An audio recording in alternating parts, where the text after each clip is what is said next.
The advice and opinions expressed by the host of Autism Live and her guests are meant solely as suggestion and should not be in any way construed as child-specific advice. The Center for Autism and Related Disorders advises working with a board-certified behavior analyst who has experience with autism before starting any intensive behavioral intervention. Any choices you make in determining your child's treatment are completely at your own discretion.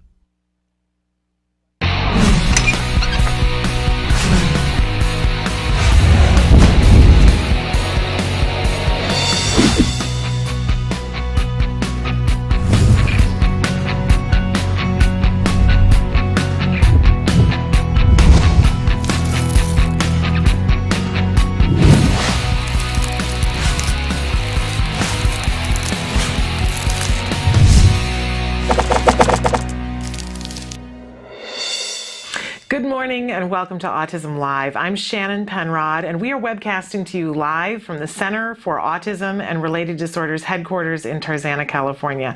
I'm so thrilled to be here with you today, and we're going to be live for the next 2 hours trying to help ourselves, you and I, help ourselves to be the most efficient, most effective person that we can be, working on a team that's trying to help a child on the autism spectrum to reach their fullest potential. And I have to add to that, that also trying to help ourselves. And if you are an individual who is on the autism spectrum who has found us, because I know more and more of you have been writing in and saying, hey, what about us? We're teenagers and we're adults. Why aren't you talking to us? I want you to know that I am too. And I'm thrilled that you're here, because all the things that we talk about are things that can help all of us to be more effective, more efficient in our lives. But I will say that my credentials in being here, I'm an autism parent. My son was diagnosed with autism at the age of 2.5. He's now 9, getting close to 9.5 as we move through the year here. And I'm incredibly grateful because we got incredibly lucky. And you know that old saying about the harder we worked, the luckier we got? That's definitely the case in my son's case. He worked really, really hard, and so did a whole bunch of other people. But my son made tremendous progress, largely, almost exclusively from ABA therapy, applied behavior analysis. And we talk a lot about ABA here on the show because we know it's the only scientifically proven effective treatment for autism, but it's also effective for all of us in creating a better world for ourselves, better communications between the people that we're surrounded and that we work with and that we live with and that we play with.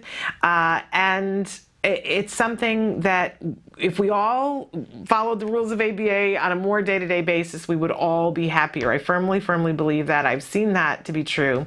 So it's one of the reasons that we talk about ABA as much as we do. We also talk about it because it's such a huge area, and because it's very individualized, it's not a cookie cutter thing. It's not like, oh, well, you just learn these 3 things and then you've got it and you can move through your life smoothly and understand all the ins and outs of it. Not at all. It's very extensive. So we take it apart a little bit at a time so that we can apply these tools. I really think of it as a tool belt, that we have to have a tool belt on and it's got different tools in it. And when something's going on in our lives, we go, okay, what do I have at my disposal? All right, well, I've got these tools. Which one is going to work in this particular instant? Or which 5 are going to work? And how do I want to apply them in a very unique way with this situation and apply them in a completely different way in another situation? You know, the more time that goes on, and I am not an expert in ABA at all, but the more I learn about it, and I try to learn about it every day, the more I think of it as this very creative art. I think of it like painting. You know, there are so many different brushes and painting and so many different colors, and you can give 17 people blank canvases and the same paint and the same paint brushes, and they're going to come up with 17 entirely different paintings. And I really think that our kids are works of art and individual in their own way, and I embrace that. I embrace the fact that my son is different, but there are some things that I want to help him to do. And I know that a lot of you have written in and said that you're in that boat too.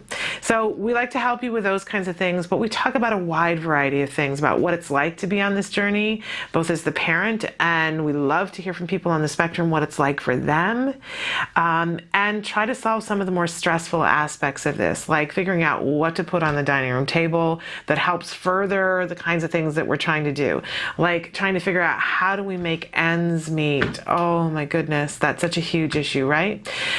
So we talk about all those things and more importantly, we talk about the kinds of things that you tell us you want us to talk about. That's really what this is all about. So I want to go over some of the different ways that you can participate in this very interactive show. If you're watching us right now on autism-live.com, then you'll see that there's a box there. It's got my head, I'm talking, and next to it there's a, right now it's empty box that says Shannon is answering right now. That means we're live. You're watching us and this is happening right now.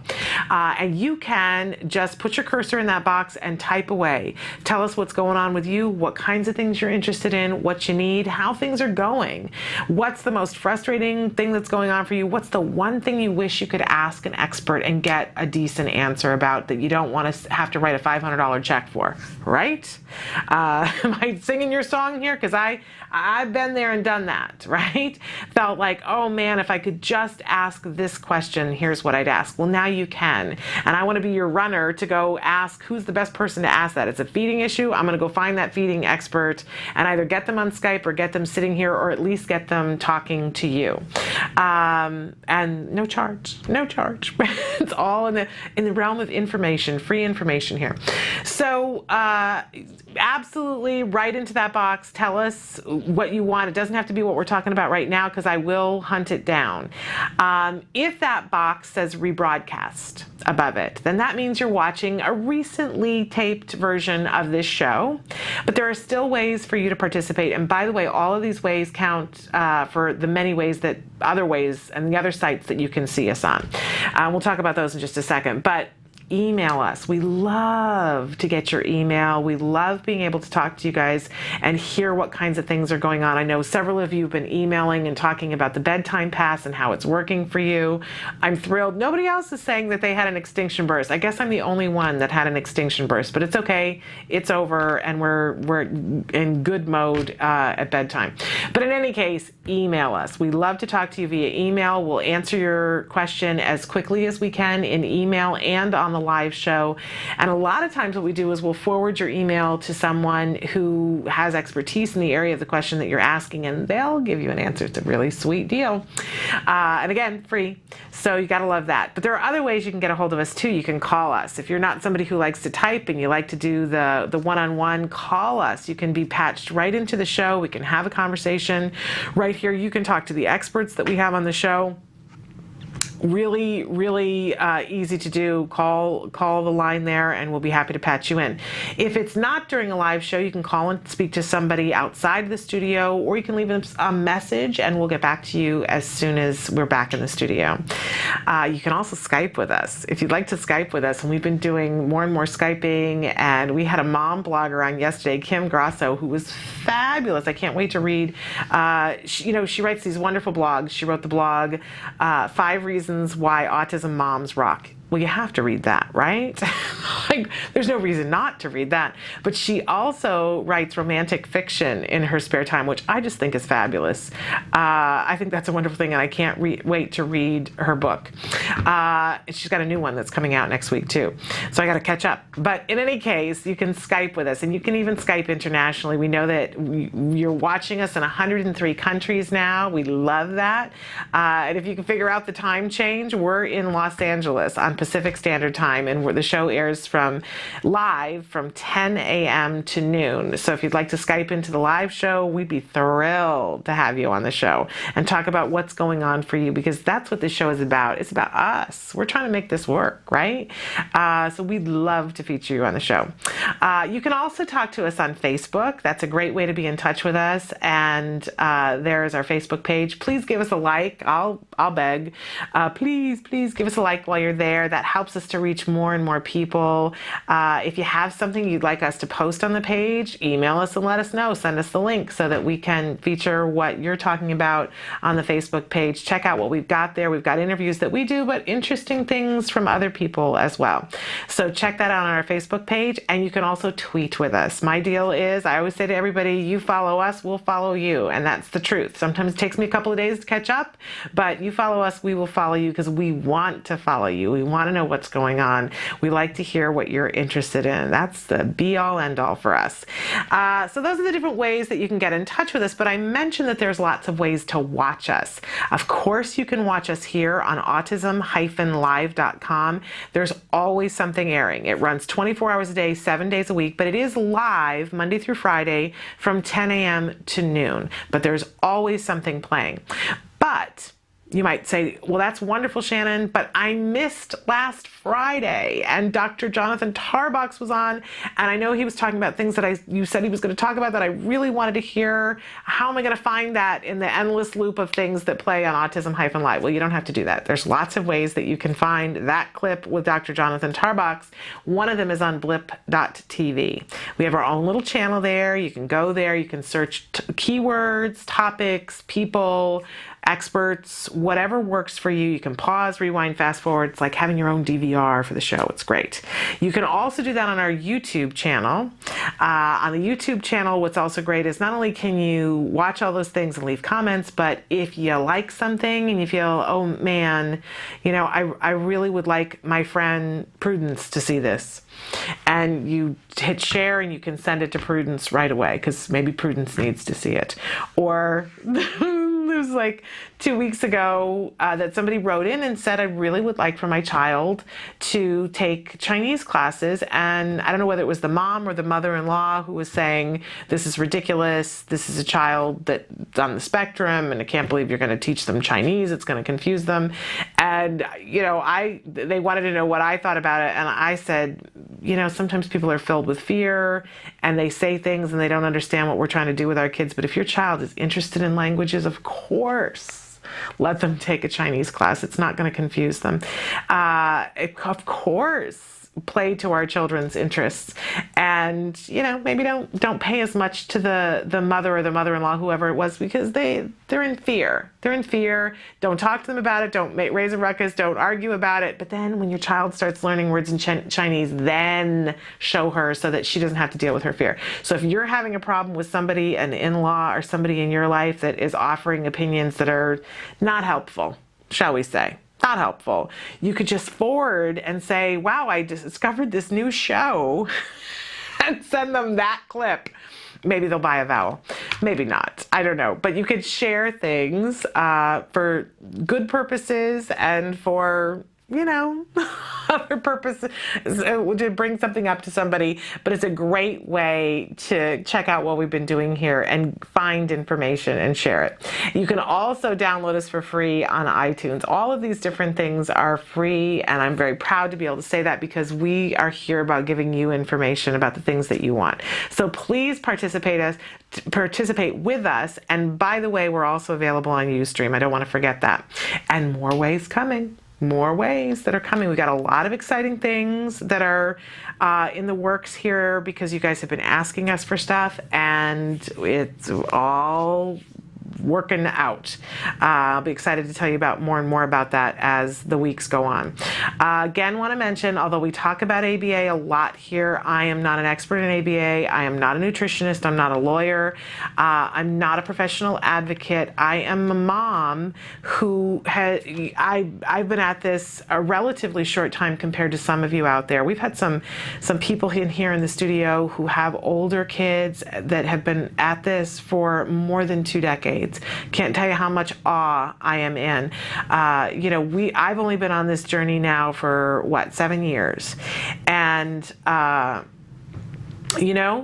on some days, depending on when you catch me, it seems like a really long weekend and I can't believe it's been 7 years. And then other times I say, really? It's only been 7 years? Are you sure? Could you check that? Because I think it's been my whole life. I don't really remember a lot about before autism came to live at our house. It's a little foggy. I don't know what I did with my time. I don't remember what it was that I was particularly passionate about. But from time to time, people tell me I was passionate about other things. Sounds interesting to me. It doesn't really register with me.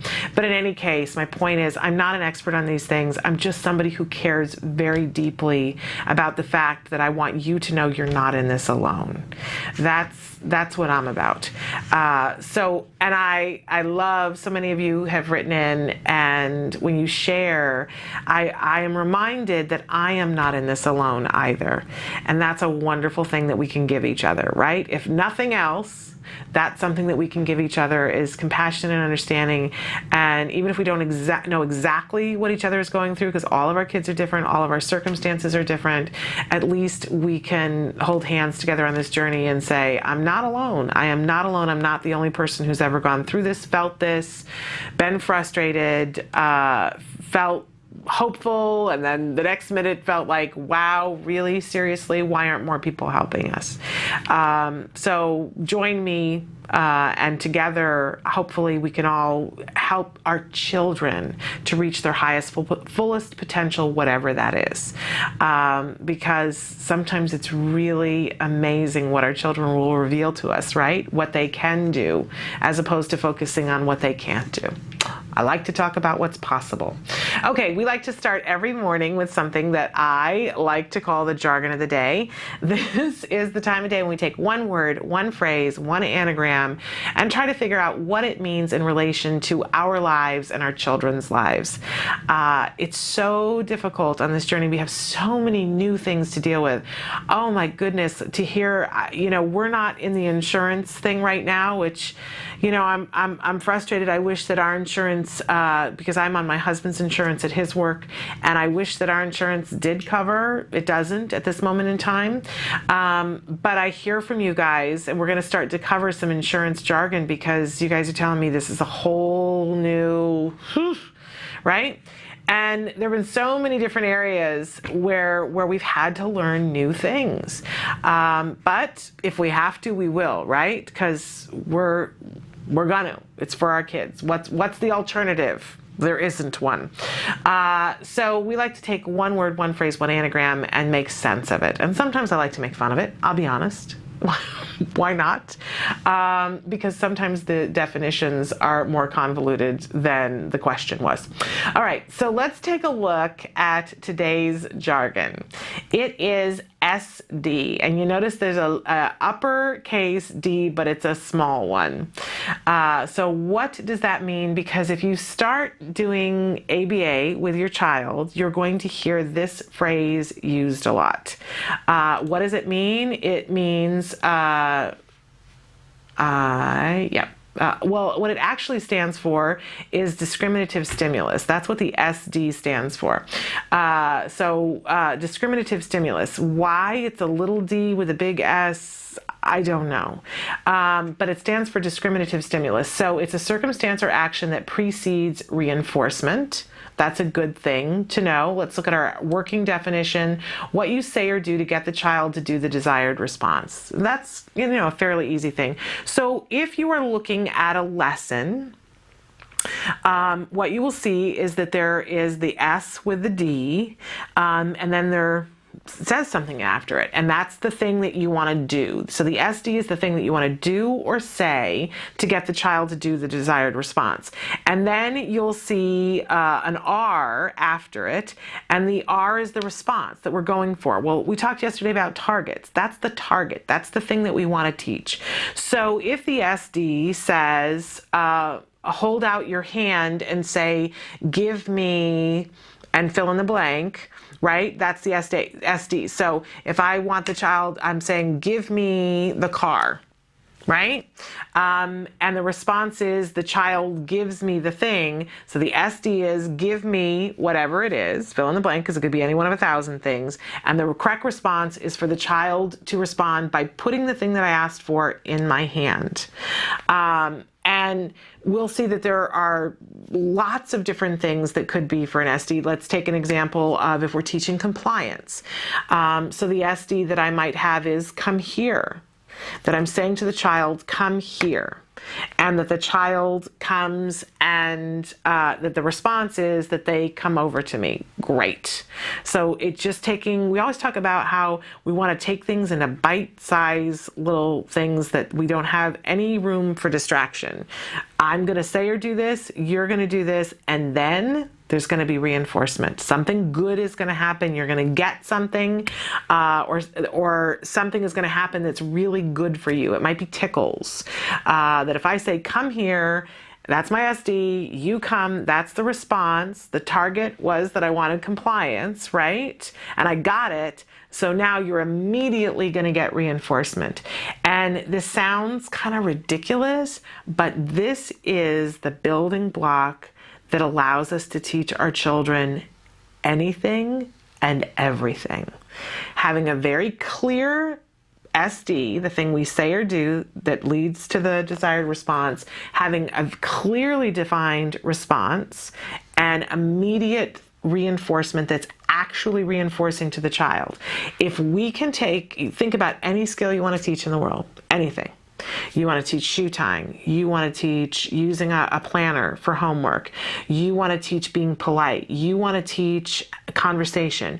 You want to teach understanding other people's points of view. Whatever it is, if we can whittle it down to that bite-sized thing, an SD, a response, and a reinforcement, then we can teach it. We can teach it. And our kids can learn this way. It's so amazing. And I will be honest with you that in the beginning, I'm a former teacher. And in the beginning, when they were whittling it down to this thing, I was like, that's really interesting. I mean, it's just really concise. But really, does it make that big of a difference? It really makes that big of a difference. It really makes making it that tight. SD, response, reinforcement. So when you see the SD and when you hear your ABA providers talking about the SD, that's what it is. It's just the thing that you say or do that in order to get the child to do the desired response, because the key is getting to the reinforcement. That's the really important part. But we want to be very clear with our SDs and not have them be muddled, and we don't want them to be big, huge, long phrases. Very clear and concise. And when we get clear and concise, that's when we get really good results. Okay, so that's our jargon du jour. We always have a question for you. Today's no different. Today, our question is, what language skills do you wish your child could learn? Language is a huge area. And you might be in a place this week that you weren't last week. I can remember having to fill out forms on a regular basis. I can't think what the name of the survey is, but every 3 months I had to fill out forms. And the first part of it were questions about, does your child use words to communicate? And I remember when I had to fill in the bubble that said no. And then the next question was, does your child have a vocabulary of more than 5 words? And of course, I was bubbling in that no. But I remember the day when I was able to put yes on those things. And then from there, it goes to, does your child request things using 1 word? Does your child request things using 2 words? Does your child request things using 3 words? Is your child able to put together a sentence with 4 or more words? Does your child engage in conversation? How many times does it go back and forth? I can remember over a period of a couple of years that the bubbles got to a place where eventually when they handed me that form, I was like, oh, well, I can just put yes on all of those and move on.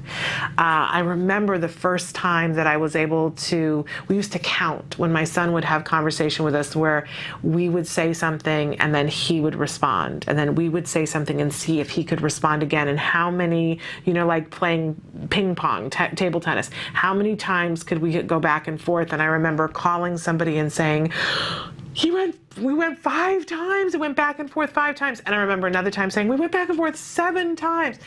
And, now it can be endless. But where are you in this moment in time? Where, I know with my child, there are still things that we're working on with language. Right now, I'm working with him specifically on repairing language, that sometimes he will just, and nobody's listening, nobody's responding, nobody is going, nobody's asking questions, and he's going on and on and on. And I'm asking him, and we're tightening up, looking at what kinds of things have to be happening to see if somebody is paying attention. There's a name for that. I think it's boundary markers, but I will ask. But, noticing if somebody is invested in the conversation, and if they're not, what to do about it. How to, change the subject to something that they want to talk about, or ask them a question to bring them back into the conversation, how to look at all the different variables. That's where we are, repairing a conversation and noticing when somebody's listening, and changing what you're doing if they're not. And that's amazing. Just last night I was looking on Facebook, and the family from the A Word that we show here at the top of the hour, they were saying that they had a huge milestone. That Jack Riley was sitting there at dinner, and that he had a back and forth conversation with his dad, and that it was a very big deal, and there was much celebrating that happened. And it really took me back. I was like, oh man, yes, I remember when that happens, and soon that's going to be just one of the skills that he has. But we're all in a different place. So where are you today? What language skill do you wish your child could learn today? Is it functional communication, or is it vocal communication? Where are you at right now? So we'll check in a little bit later on Facebook to see your answers to that question. We always have a topic of the week, and this week our topic obviously is teaching language. How can we teach our children functional communication skills and continue their growth in terms of language? Huge area. And what I've learned along this way is that as we're teaching our son, I'm learning nuances to language and behavioral communication that I never got anywhere. Ever in any communications class, in any language class. It's really a very fascinating thing. When we take it apart for our kids to help them to understand, we gain a greater understanding. So it's a very cool thing. All right, some of the things that we have going on today. We have a motor tip for you. We have a healthy eating tip. We've got a cognition tip, and we have we're going to be looking at your answers to the question of the day, because we've really neglected those in the last week. It's okay. And I would point out to you too that one of the reasons why we were neglectful of it was because we had so much going on here, and you guys were writing in. And I want to remind you that we make a schedule, but it all goes out the window gleefully when you guys write in and have things that you want to talk about. I love when we get an opportunity to talk. So feel free. Now's a great time to write in. We are going to come back with a motor tip after these messages. My son, my brother, My daughter is one of the 1 in 88 children. on the autism spectrum. I have autism, I have autism, I have autism, and I want you to see me as an individual. and not as a label. I want to find out why my brother has autism. I want the government to say that Autism is a public health crisis. I need to know who will take care of my child when I'm gone. I want to know what treatments. What solutions are out there for my child? We need insurance reform in all 50 states. I want autism to be an unavoidable topic for those running for office this fall. I want my students to be Safe in school. I want the bullies to leave me alone. Autism Speaks encourages all Americans to ask candidates, how will you make a difference for those living with autism? I want a Senate A president, a Congress that recognizes autism. as an urgent public health Crisis it is. I want our lawmakers to listen. Make your voice heard this election. Visit autismvotes.org.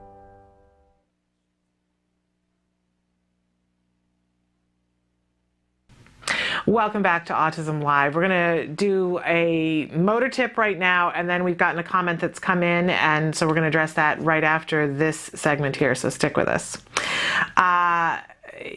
Okay. I totally lost my train of thought for a second, but there are different things that we talk about from time to time, and there are different developmental levels. So this is not one that's for everyone, but I have a motor tip for you today that has to do with stairs.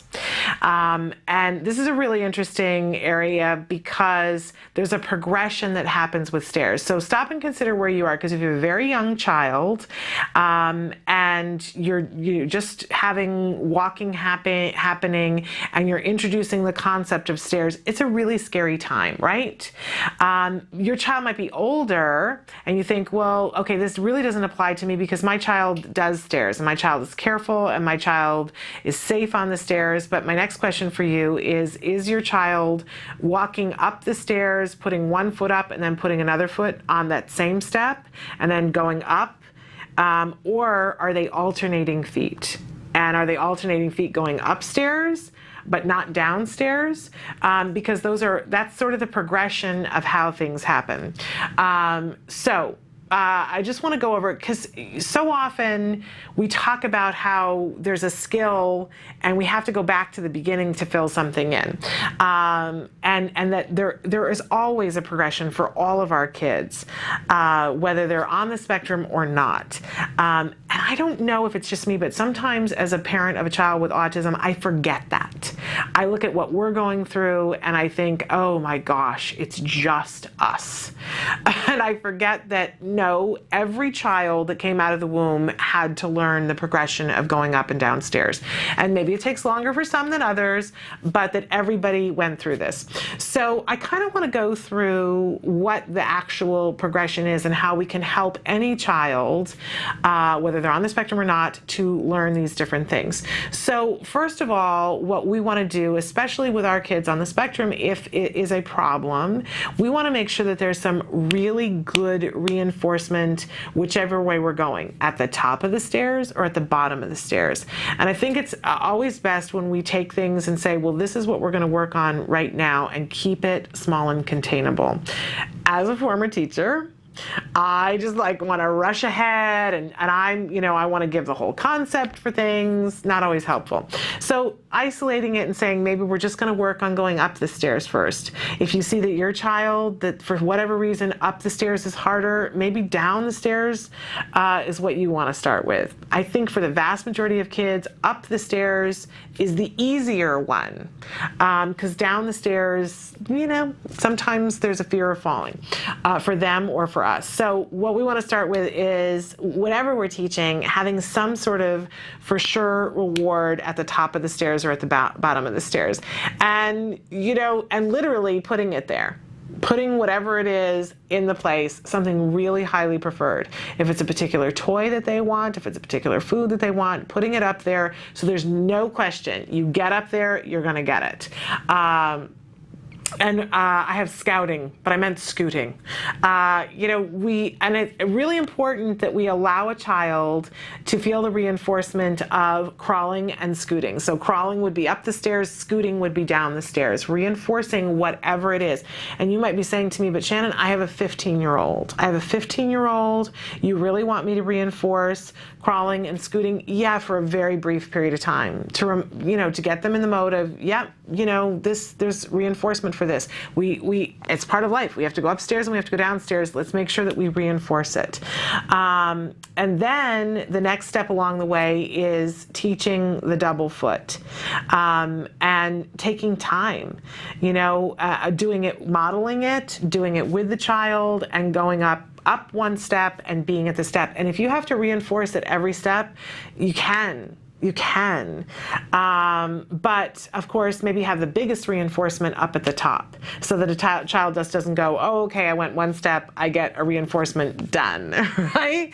And then we can work on alternating feet. And when we do this, there is a brilliant task analysis that's in the skills program. I don't want to reinvent a wheel, so that's what I use, is in the skills program.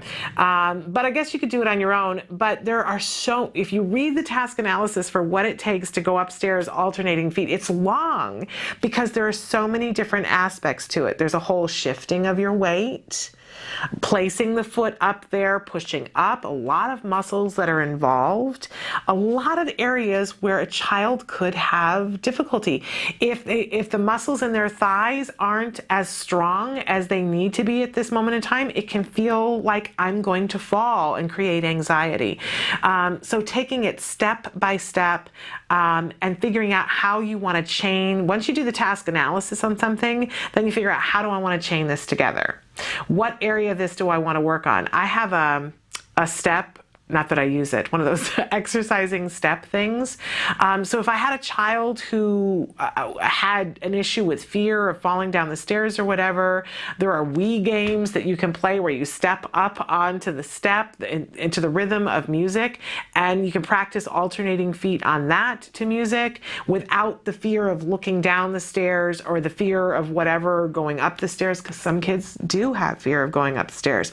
But working on, is it that we take that element out and then we chain it together that way, or is it that the child is physically having difficulty with shifting their weight? And maybe we need to go back a step and practice standing on one foot and shifting to the other foot without the stairs in front of us. But we can chain this puppy together, starting wherever is appropriate for the child. And once we get one little link, then we add another link. So if what we have to do is train the child to shift weight first, maybe, we play a game where we just pretend that we're sailors on a boat, take it outside the experience, and we just practice shifting weight and then eventually dancing, picking one foot up and the other foot up, and then lifting the foot in front or lifting the foot in back so that we're standing on one foot. We can take it back to the very beginning and chain so that the child is able to do this.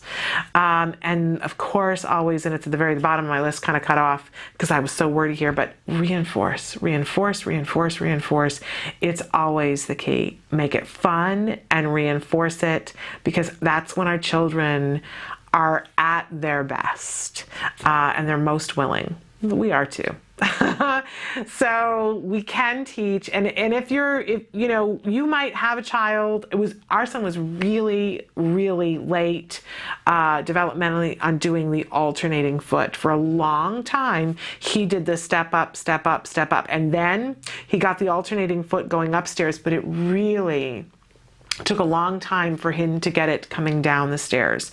And I'll be honest with you, there were other things that were more important to us that we were working on. And in his school, he didn't have steps, so we worked on it really slowly. Inside our home, we didn't have steps, so it wasn't a huge issue, and he didn't get as much practice. But he got it, and it's an important skill for our children to have. So there's our motor tip for the week. We're going to take a break. We're going to come back and we're going to address this comment that was sent. So thrilled that you guys are writing in. Stick with us. My name is Rocky. Autism used to affect 1 in every 10,000 children.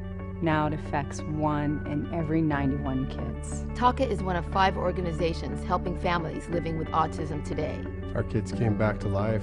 There's a whole community out there, and now we're a part of it. Oh, TACA has a place for me. To find TACA, go to www.tacanow.org.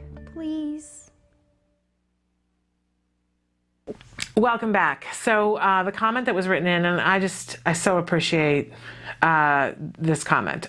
So, hi Shannon, I'm so tired. I'm showing it to you guys right now on the screen too. I'm so tired of correcting, of teaching, of trying to get my child to just be socially appropriate.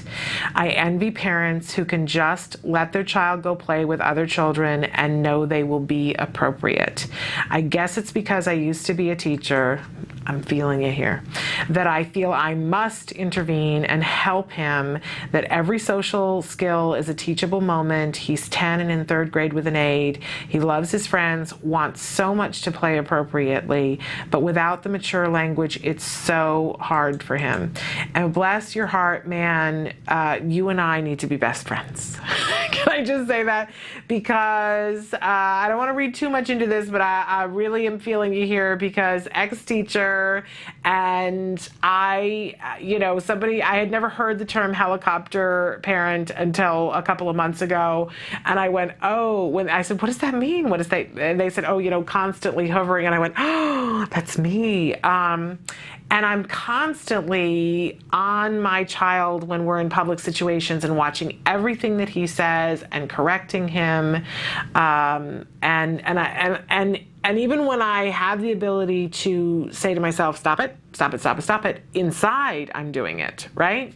So know that I'm right there with you, Vulcan mind meld. And I think it doesn't sound like you are as bad about, being that way as I am. But I will tell you that what gets said to me all the time by the therapists that have been in our lives and the BCBAs that have been in our lives is that it's so appropriate to feel that way. It's so appropriate to feel that way. So how you're feeling is not wrong at all.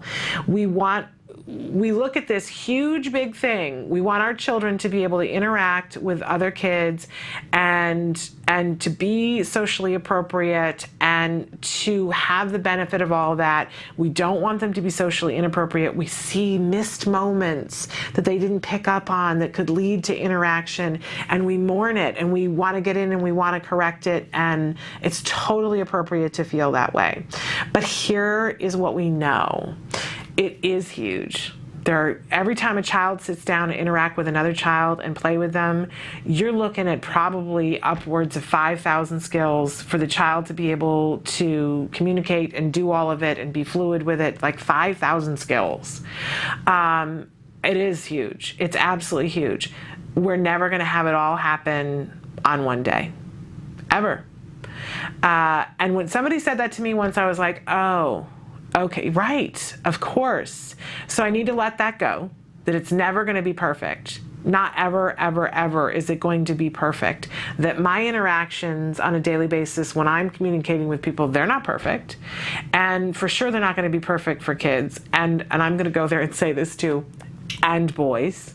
Not that girls necessarily, have the perfect interaction thing too, but we know, for boys, when they're communicating with other boys, it's different. It just is different. And there's more, communication that isn't clear. And they're not picking up on as many cues. And I'm talking about neurotypical. So letting go of the expectation that it's ever going to be perfect and saying to yourself, okay, so what can I do now? And you got to try this out for yourself to see if this works for you. But when I have the best time and am in the best headset when my child is interacting with other kids, and when he has the best time, and honestly, when he's the most successful, is when I say, here's the goal for today, and I leave it at one or two things. That today we're going to look at these two skills. When somebody asks you a question, you look at them and you respond. And honestly, lowering the expectations on that, saying that it's not going to happen 100% of the time, because that doesn't even happen for you and I 100% of the time. I was just at a thing the other night and somebody said something and I didn't hear them. And somebody said, oh, somebody's asking, so, oh, and then I paid attention, but I missed it. I just missed it. So that's going to happen with our kids, but we set a thing in our heads. We don't necessarily talk to them, but say, like 3 out of 5 times seems like an appropriate kind of thing. That 3 out of 5 times when somebody asks you something, you're going to make eye contact and you're going to respond. That's the criteria we set for ourselves, and we set up the expectation for the child beforehand and say, here's what we're working on today. That when your friends talk to you, I want you to make eye contact with them and I want you to answer them. And that even if they answer and it's not appropriate, right, that's not what we're working on today. We're working on that, and you can set the criteria whatever you want, what's going to be a success, but keep it really small. 1 or 2 things that they're going to do, and let them know. So, I'm going to be hanging out from time to time, and when I see a friend asking you a question and you make eye contact and you answer with them, I'm going to put a sticker on this sheet here. Or I'm going to make a star on a piece of paper. Or I'm going to push a button on my phone. And if you get 10 of them while we're there during the play date, then afterwards you and I are going to go do X, Y, or Z, whatever it is that's really reinforcing. Because it's so hard. We can make ourselves sick standing there watching and correcting and doing whatever. And especially, I know it's hard because my son is 9 and I still want to get in there and fix the moment in the moment and say, well, say this to him or do this or, but what happens at that age, the other kids are like, what are you doing here? And they don't really get to have the conversations that they would have. I think I shared that, we were at an event a couple of weeks ago and my son didn't do well. He didn't do well with the interaction. And as I was pulling it apart and going, why didn't he do well? I realized it's because as boys get older, they talk to each other in a different way. And that, what I'm being told is I got to move back 1 more step and get his friends to be correcting him instead of me. Right? How am I going to do that? Well, I'm gonna because I want him to be able to interact. And so we have gone to some friends and said, will you tell your boys if he says something that isn't appropriate for them to treat him like they would anybody else, like their brothers, and say, dude, you don't say that. If we're playing, here's what you need to say, because he's going to hear it from them more than he would hear it from me. It's like the beginning of the letting go. It's crazy. It's crazy. But again, it's that thing we were just talking about with the SD, the SD, the response, and the reinforcement. We always have to be thinking about what is the end game here. And the end game is for them to be able to interact with their friends. So I'm going to say, let's hold hands together and we'll think the thoughts together and go, oh, I can't believe he just missed that moment. Or, oh, he just said that. Or, oh my goodness, we worked on this. And then let it go. And then let it go, focus on one thing at a time. It's so hard. And you and I can talk, and I see that you've written something back. You and I can talk and we can share and we can bite our lips and bite our tongue and come back the next time with a different lesson. I want to read what you wrote here. Thanks, Shannon. You've got my back. I do, and I feel that you've got mine too. Excellent advice to just focus on 1 or 2 goals for appropriate social skills. I can do that. So the day is coming for my mainstream 3rd grader to play at a friend's house. How in the world do I not try to control that play date? How do you do it? Well, I'll tell you what I'm doing right now, and I don't, and I'll let you know in a couple of weeks whether it works. But what I'm doing is a whole lot of advance work. Going to the mom, finding the right moms, people that I can trust to say, I literally had a conversation with a friend the other day and said, you know what? You know how hard it is for me to ask for help. I don't like to do that, but I'm not only asking you for help, I'm begging you. I need more play dates with your child, even though my son was just wildly inappropriate at your house. I need to beg you, and I need to beg your patience, and I need to enlist your friend's help, your children's help, excuse me, and here's exactly what I need the criteria to be, that when, I'm going to sit outside, so I'm not going to be in the room, and I need for your kids to tell him when he's not being appropriate.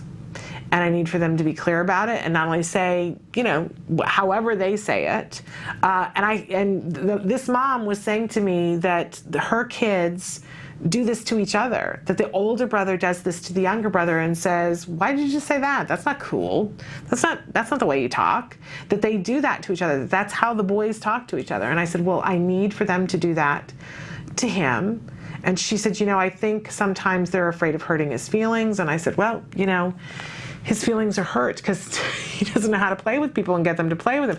So at this age, it's just different. So I've done all that groundwork, and I'm also working with him and saying, here are the 3 things you can't do, and here are the 3 things that I want you to do, and offering him a big reinforcement. So doing the legwork beforehand, and then on the day of, finding the way to say, I'm not going to intercede unless, giving yourself really strong guidelines. I'm going to let the boys figure it out unless it looks like somebody's going to get hurt, in which case you intercede. But it really takes, I think the core of it is having a friend that you can trust and being honest with a friend and saying, here's what we're working on. Here are my fears. Here are my concerns. Are you okay with this? And that's got to be a good friend, because there's just some people who are not going to be helpful. So I'm hoping that the mom is really cool, that you're going to the play date for. And if that's not the situation with that mom, squeeze in another play date with somebody else first. And offer huge reinforcement if it goes well, but be very clear with your child what the criteria are. A lot of times we'll be in the car and we'll be going someplace, and we always used to, and we hadn't had to do it recently, but apparently I got to backtrack and say, here are the 3 things we don't do, here are the 3 things we do, and then pare it down from there so that we consolidate it into 1 or 2 things going in the door. It's rough. And I would suggest having a short play date. Like, have something you have to go to, but go. Don't send the child and not go. Go, but try to stay out of the room. Give them the opportunity. It's hard. It's really, really hard. I'm there with you on this. And then let me know how it goes, would you? I would love to know how it goes. Okay. We're going to take a break, and when we come back, I'm just checking to see, it's healthy eating. It's Tuesday, so we have a healthy eating tip for you this week. We're talking about eating out. So stick with us.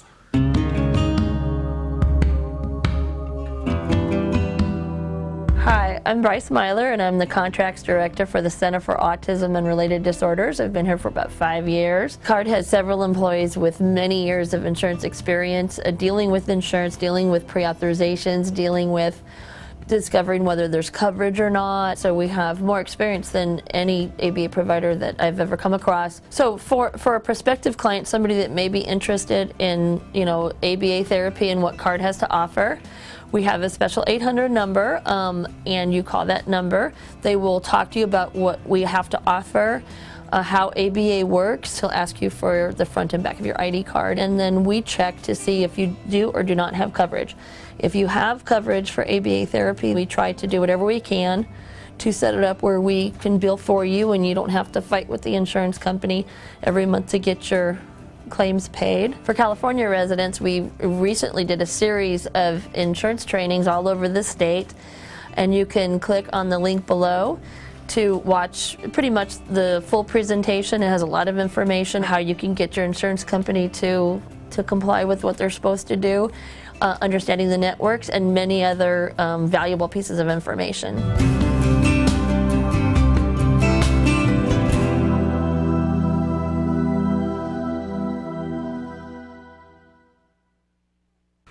Welcome back. We were just talking, and we had another comment written in about the play date that the person wrote in and said she's a hands-off mom. I don't think there'll be much supervision on that play date. So here's my question. Are you allowed to be there? Are you allowed to be at the house just so that if things escalate that you can intercede? Because it may be, and you know your child and you know your circumstances and I don't. But it may be that it's one of those things, depending on your child's behaviors and depending on this other child, there's so many variables here that I don't know. Like, what's the worst case scenario? You want to make sure that the children are safe, right? And 10, it's a time when a lot of people back off and they don't check on their children, and which is a little maddening, because two 10-year-olds can get into some trouble, right? They can. Let's be honest about that. So I guess the first question is, do you think that your child will be safe and not endanger themselves or the other child unsupervised? And do you feel that way about the other child as well?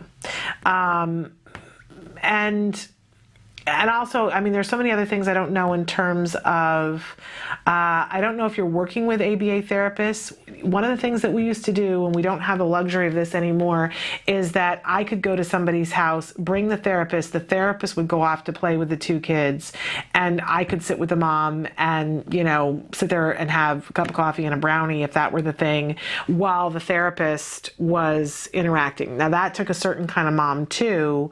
Some moms were like, oh, yes, please bring the therapist, because hopefully they'll help my child to be more polite. Other parents, I couldn't have done that with. They'd be like, who you want to bring? What? Who is this person? And what? You know what I mean? It takes the right kind of parent. Do you feel like your child's going to be safe is the first question. And then the second question is, are you allowed to come on the play date? And how close, where the kids play, how close can you be without being right on top of them? Because how is the house set up? Like, are they going to be upstairs in the child's bedroom and you're just supposed to drop them off and not come over? And are you comfortable with that? Do you feel like your child is going to be safe? So all those questions, we can continue talking about that, but that's where I'm at. Because if I felt like if I wasn't 100% sure my child was safe, it's like end of conversation. I couldn't do it. I just couldn't do it. So, let's see what you write back to that. In the meantime, it's time for our healthy eating tip of the week, eating out. I don't know about you, but there are times and there are days of the week when everything is too much. I can't handle much more. I need a break. And the thought of cooking the dinner and then having to clean up with the dishes afterwards is more than I can handle. And there are cost factors involved, but every once in a while, even with autism, I'd like to think that we can all have an opportunity to potentially eat out. But how do we keep our kids healthy while we're eating out? How do we do something that they'll actually eat, but that's healthy and won't exacerbate problems that our child is having? Your child might be on a special diet. I know mine is. And there are certain things that if my child were to eat, if we were to have an infraction in the diet, we would have some behaviors. We would. So, it's that thing of, well, I want to decrease my stress, so I want to have less dishes, and I don't want to have to cook the meal. But if going out is going to give me a problem later on, what's the trade-off, right? Well, we've got some suggestions here for eating out and having it be a pleasant experience for everyone, so that it actually does reduce the stress and your child eats something healthy, and there isn't any repercussions that come as a result of that. So the first one is, in the beginning, it's really hard because you really want to be spontaneous, right? You want to just go out to eat or go through the drive-through and not have to worry about something. But before you can get to that point, you gotta be a detective. You gotta be a detective, and it really helps to do it when you're not in the mode where you're overwhelmed and panicked. What's great is that if you're the detective on a regular basis, what you will do is you will find places that you can go. And being a detective doesn't necessarily mean calling the restaurant. It could mean going to your support group and saying, we've got something coming up and I want to be able to go to a pizza parlor. Does anybody know anybody who makes a GFCF pizza? My child is allergic to or can't have artificial colors, and we want to go and we want to have this kind of a dessert. Does anybody know where we can get that? And you'll find that people are really healthy and helpful, and that they'll want to tell you and they'll want to rant and rave about places that are terrible. You'll have a terrible experience, and places that are wonderful, where you're going to get a great meal and something that tastes good that your child will more than likely enjoy. I will say that restaurants change. So if somebody says to you, oh, here is, and especially if there's a food allergy, and somebody says, oh, here is this great restaurant and they have this sort of meal, continue being the detective, call the restaurant. Because I certainly have had the experience, I bet you guys have too, that you get there and they've changed the menu, or you get there and they only serve that on Tuesdays and today is Thursday, and now you got a child who thought they were having something and they don't. Call ahead. Call ahead, be a detective, ask questions. And if you're not getting an answer, talk to somebody else. And if when you talk to that second person, if you're still not getting the answer, then probably this is not the place for you, right? I have a lot of food allergies. My son has a lot of food allergies. And if I'm, a lot of times you're talking to a server or the person who's at the cash register and you're asking questions about, because I'm allergic to wheat and my son has a wheat sensitivity, and, I'll say, do you have the gluten-free menu? And when they go, I don't even know what gluten is, or or whatever combination of that, then I want to talk to somebody else, right? Because that person now, I'm not going to take a, oh yes, we have a gluten-free fill in the blank from, but I'll talk to somebody else, and based on what that person says, but it's not worth it for me to be sick, right? So consider what your best choices are. So sometimes, you have to stop someplace on a moment's notice and you got to get something to eat, and really look at it as, okay, here are my choices. What's the best possible thing here for me? Almost every place serves a salad now. And I hope that there's some element of a salad that your child enjoys. And if they don't, I would start working on making that reinforcing for them to enjoy. But a lot of times they'll have like the little tomatoes that kids like, or, kids will generally eat carrots, especially if there's something to dip it in. Really look at it that way. Look at the menu and go, all right, well, if we were going to do this, what would the best possible choice be? Negotiate. Negotiate, negotiate, negotiate. And I'm not just talking about with your child, because sometimes, that's what you want to do is negotiate with your child and say, okay, well, you can have the big thing of French fries, but you also have to have the salad. So there's the negotiation there, and say, I'm not getting the French fries unless you get the salad, and you can only eat this many French fries before you have to eat the salad, and you can't finish the French fries till you've eaten the salad. Negotiate.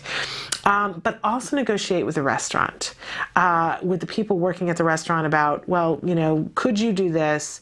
Could you do that? Is there a way that you could do this on the side? More and more restaurants, because more and more people are finding out that they have food sensitivities, are having to be really flexible with us about what they put in something. We just went and had Thai food the other night. It was the first time that we'd ever taken my son for Thai food.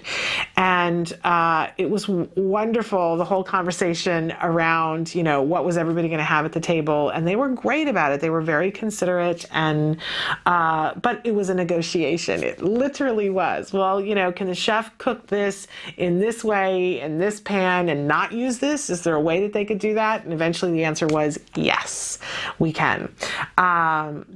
So that's if you've got really hardcore food issues, which we do. Not everybody has that. But if you don't, then it's still a negotiation with your child about, well, okay, so we're here and we're going to have this, but we're also going to have this healthier thing. And then, of course, reinforce those good, healthy eating habits so that when the child is eating the salad, that we're praising and we're giving attention and allowing them to have the other things that they want to have, so that we're encouraging the good eating habit.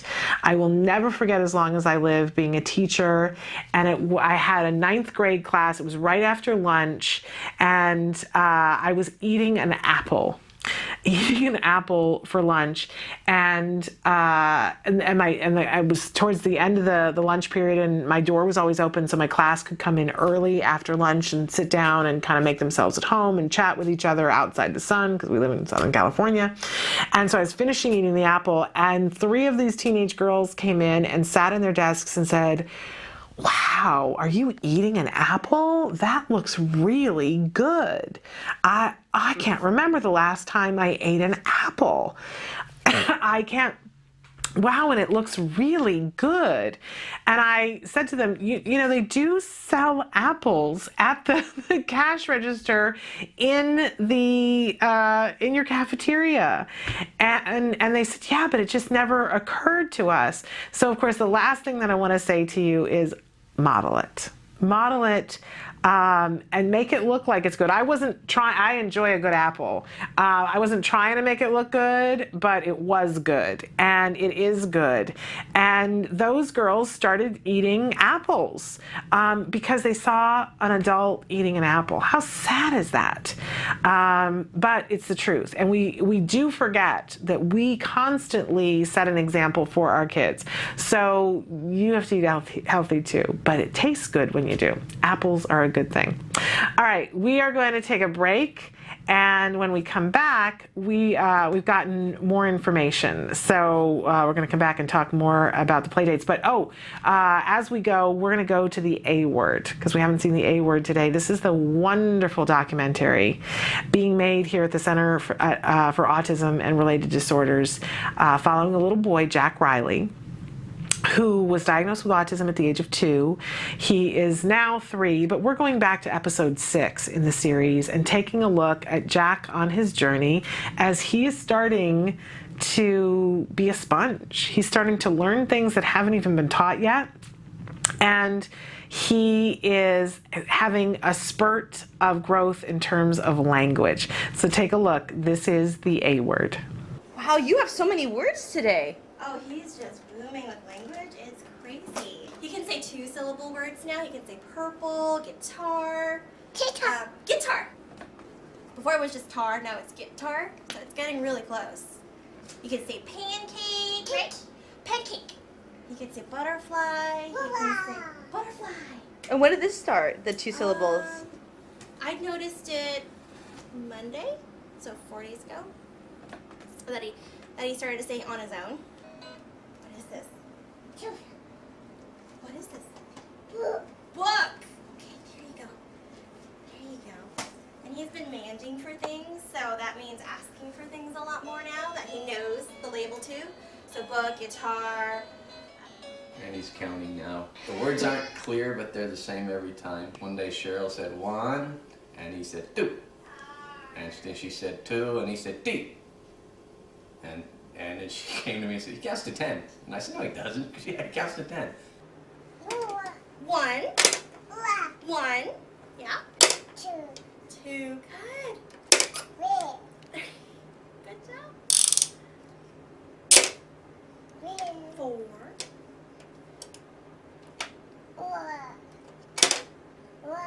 5. That's right. 5.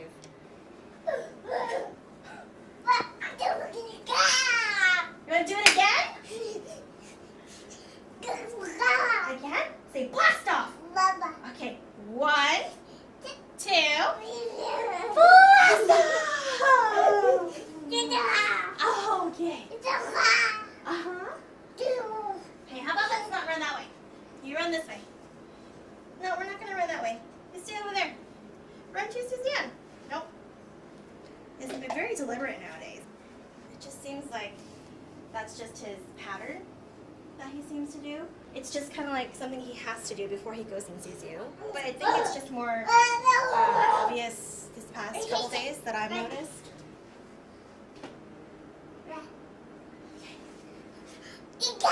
Again? No, not going that way.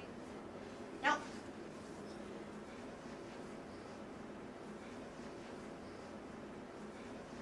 It's like he really needs to go over there. Nope. We're not going to go over there. No. Mm-mm. You can go this way. We'll play around here. You want to blast off? Okay. You want up? Up. Okay. 1, 2, 3. Blast off! Whee! I want to see if he's going to run over there one more time.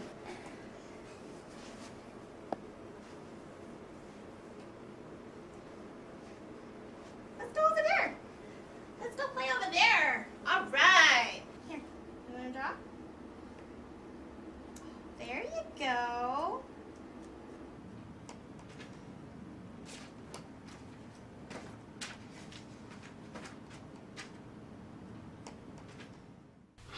Welcome back. That was the A word, and I want to talk a little bit about that blast off section. Were you watching that? Because here's this child, and we're working, and by the way, there's the site that you can go and watch that episode again, and you can watch the whole series. Really remarkable. Love, love, love this show. But the moment when they were doing blast off, and let's remember, always important to know, what are we working on? What are we working on? Because we can't work on everything all at the same time. But they're working on functional communications with this child. And they're working on manding.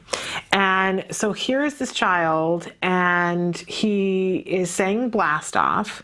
And when he says blast off, then she picks him up, and she, so he gets to go up, and they twirl around, which is a very reinforcing thing for him. So, and she is saying to him, do you want blast off? And she's putting her hands out. So that's the SD.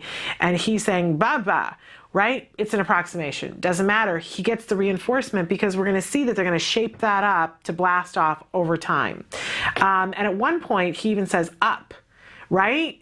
And if we're working on functional communication skills, then up he's still saying what it is he wants. What I love is that she's not saying, no, say blast off. He said up. That's fabulous. He gets the reward, because the thing that we're targeting here is not him saying blast off. It's him communicating what he wants, right? So so she says to him, do you want blast off? And he's gesturing, right? But he's got to utter something because we're working on sound. And so she picks him up, she twirls him around, says blast off, and she twirls him around and she puts him down. He's had his reinforcement. And did you see that moment when he's so excited and he's beaming and he's having that moment with her, and then he runs away from her? Because this, we don't completely understand why or how things work with children with autism, but sometimes, and write and tell us if you've seen this as a parent, but sometimes it's that, you almost sense like things get so big for them that it takes more space and they got to get away from it. So they run around. He's so excited, so he's got to run away and run down the hallway. I don't know if you can relate to this, but I certainly have had moments in my life where something has been so wonderful or so horrible that I wanted to step away from it, that I kind of had to, it was like too much. And I think, sometimes the extreme of it is that people pass out. Somebody wins $1 million and they pass out. It's too much. Nobody has hurt them physically, but emotionally there's so much going on that they short out and pass out. And we certainly have, I've experienced that in my life. I remember my mother talking about going to a quilt store. My mother loves quilting, and she went into a quilt store and she said, I had to turn around and walk back out. It was too much. There was so much to look at. It was absolutely overwhelming. And I said, but you love quilting. And she said, yeah, but it was too much. And I think that sometimes for our kids, until they find the way to make things work, sometimes interaction can be, maybe not for all children, but it can be too much. And so here we have this moment where she's done the blast off and he runs away and runs down the hallway, but he's happy and joyous, right? And it's not that she doesn't want him to express himself, but she's also working for him to be able to do that with other people. So very gently, she goes over and blocks it so that he's got to interact with her for his joy. She's linking herself to the reinforcement so that he doesn't have to go and experience that by himself. Now, did you notice? So she stood there, and it wasn't a discussion she had with him about, hey, dude, when you're happy and joyous, you got to do it here with me, not in the other room. She didn't say that to him. He wouldn't have understood it. But she goes and she stands and she blocks the thing, and you see how determined he gets? He gets down and he's going to push through her legs with his head. And she's not manhandling him. She puts her hands down to block his head so that he can't get through. She's doing this, being very gentle. And anytime he gets too interactive, she picks him up and turns him around. Now you notice he was still smiling. He really wanted to get down there because that's the way things have been working for him. Something happy happens and I go over here because it's too much for me to be with you. And she's showing him it's okay. It's okay. You can feel all that happy joy and you can be here with me and nothing, it's all going to be okay. So she turns him around and then, gives him a minute to run it out in a smaller space with her and then come back. And she says, do you want blast off? And of course, then he says, up. And that's great. Because he's not just doing, do you want blast off? And he said, up. Woo, that's brilliant. That's the beginnings of conversation right there. He's saying what I want is up, and she didn't say up. Fabulous, fabulous, fabulous. I just want to point out there are sometimes when, in other circumstances, she could have gotten frustrated and been like, no, you go back in the room, and you're not running down the hallway anymore. But why? What she's teaching him is to interact with her and enjoy her, so she doesn't have to get upset about, he wants to go down the hallway. He really, really does. Is it the best thing for him in this moment? No. So, okay, she let him do it once, and now she just moves over and redirects him. And she stays happy, and he stays happy, and he keeps getting the reinforcement. This is fabulous, fabulous learning. It's really good. And you can see where that rapport builds between the child and the therapist because he trusts her. Why wouldn't he trust her? She's, even when he wants to do something that she doesn't want him to do, nothing bad's happening. So truly wonderful. Okay, we have to take a quick break. And when we come back, as I said, we're going to talk more about this play date because we have more information, and we're going to look at your answers to the question of the day. Stick with us. Currently, in the United States, 1 in 88 children is affected by autism. 1 in 88 means something different when your child is the one. Recovery is possible. Hi, I'm Shannon Penrod, host of Autism Live, an online show about autism broadcast by CARD, the Center for Autism and Related Disorders. I'm also the mother of a child with autism. My beautiful son, Jem. You know our old joke? Guess what? Chicken butt. Chicken butt. So we're going to take the chickens. But things weren't always so easy. I remember when Jem was first diagnosed with autism. I used to lay awake at night in bed and pray for someone or something that could help us to get our child back. My prayers were answered by Dr. Doreen Granpichet and the Center for Autism and Related Disorders. CARD treats autism and other related disorders using the principles of ABA, Applied Behavior Analysis, which is the only scientifically proven effective treatment for autism. It is also recommended by the American Academy of Pediatrics and the U.S. Surgeon General. About a year after we started treatment with CARD, we were able to see tremendous improvement, and we got our child back. What grade are you in? Second.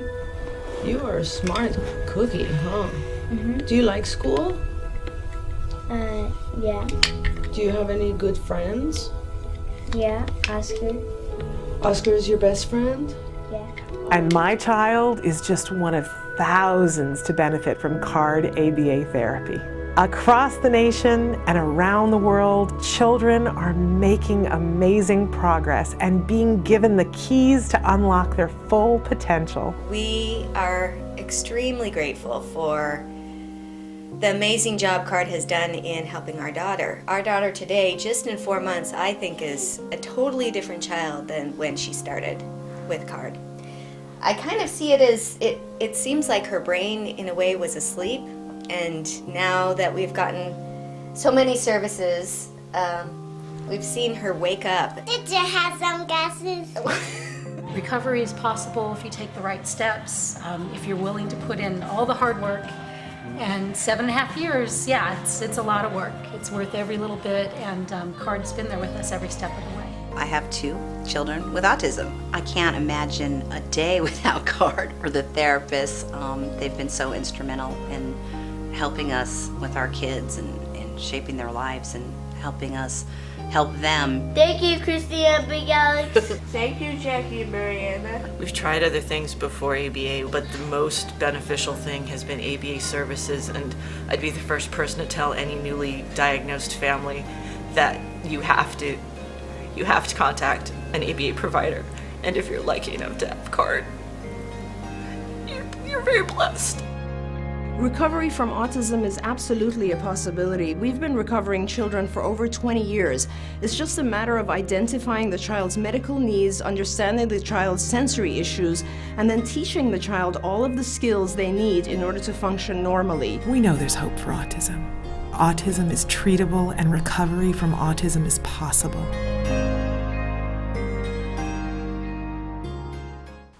Welcome back. It's that time when we talk about the question of the day, but first I want to go back to the ongoing discussion we've been having about playdates. And so what's been written back is about the other child, because I was asking questions about what's the other mom like, what's the other situation like, you know, do we feel safe? And the mom wrote back and said, her son has been over to my house weekly. My son never gets invited to have play dates. This is a first. Do you, talking about me, always host play dates at your house? Does he ever get invited to play somewhere else? My son does get invited to play somewhere else from time to time. I will tell you that as he's gotten older, it has changed a little bit. And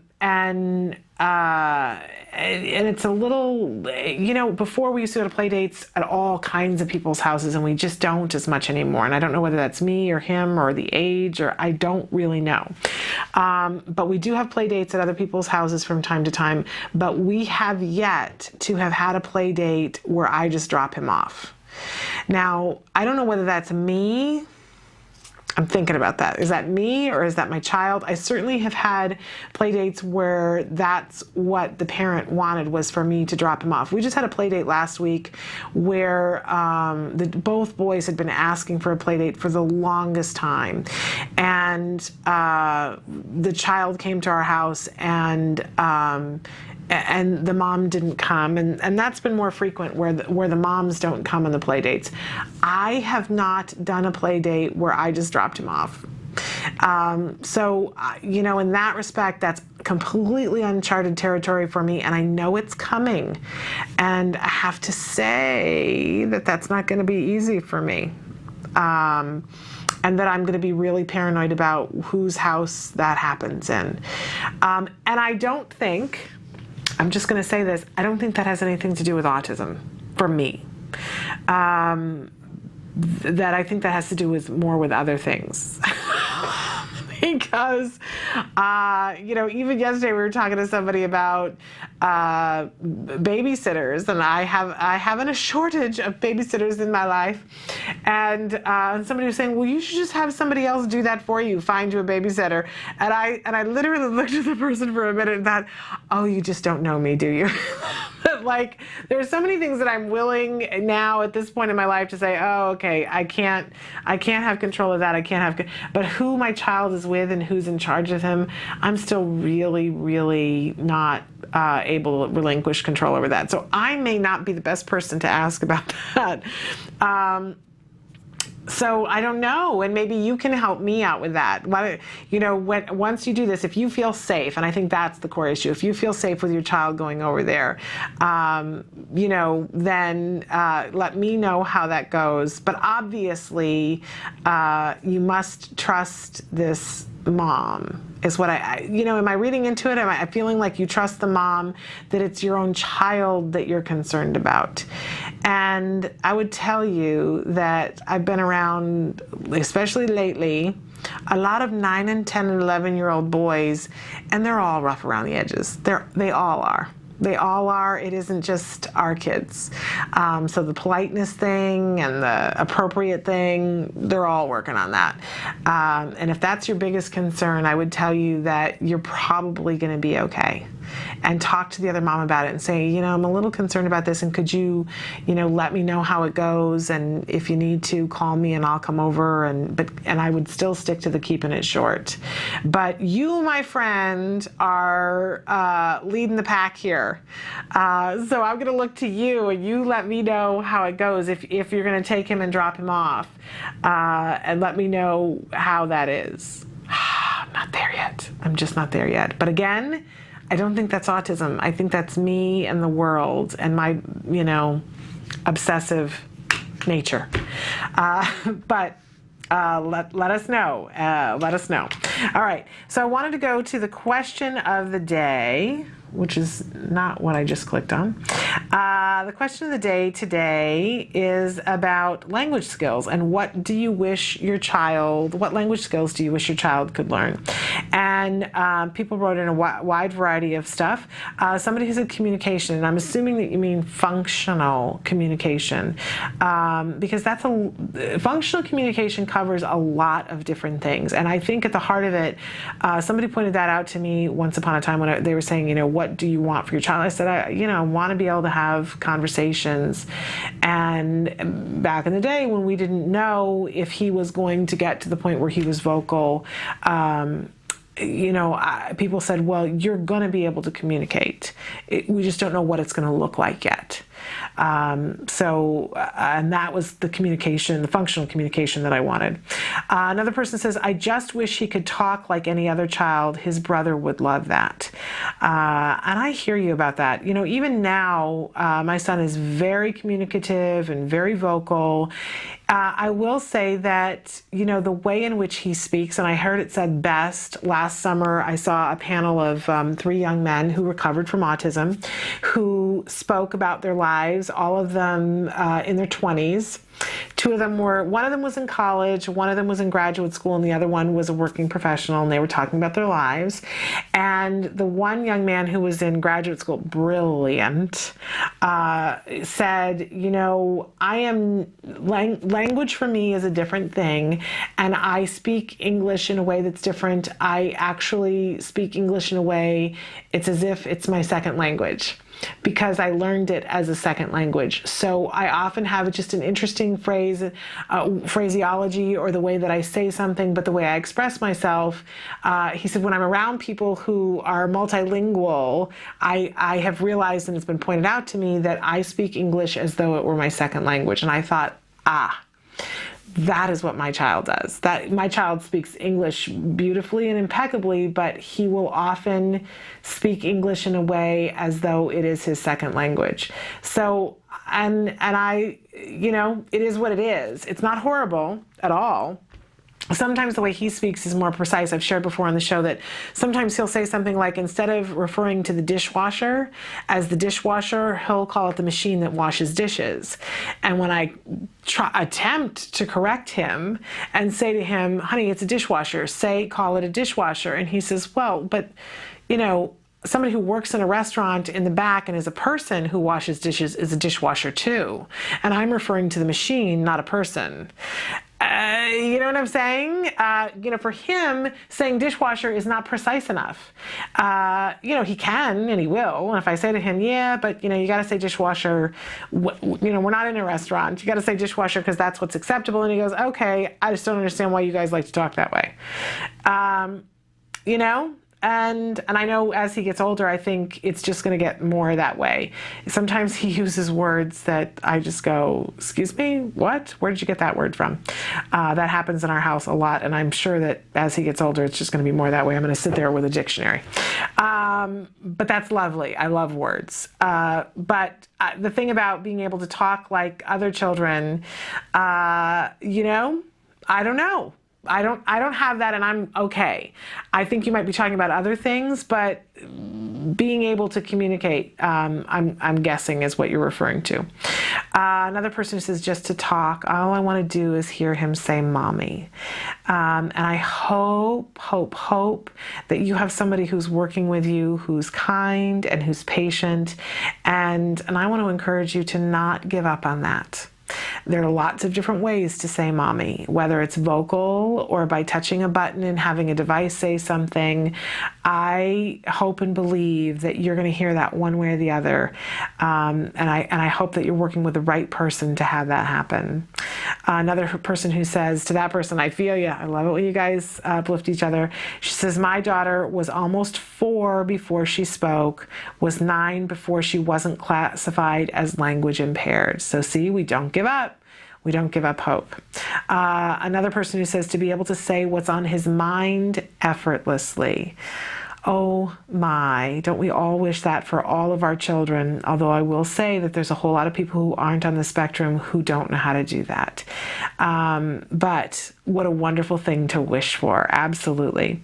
Another person who, the person wrote back and said, thank you, my son is 8 years old and still mostly babbles. I would love to hear him say anything, honestly. But you know, if there's babbling, then there's sound. So there's still hope. There's still very much hope. It means that the mechanics are there for sound. I hope you're working with the right person. Another person says, same, I wish that all people, old and young, with autism and Asperger's can speak their minds someday for themselves. Absolutely. I think we're all in agreement there. I want to go to one of the other sites because I love these.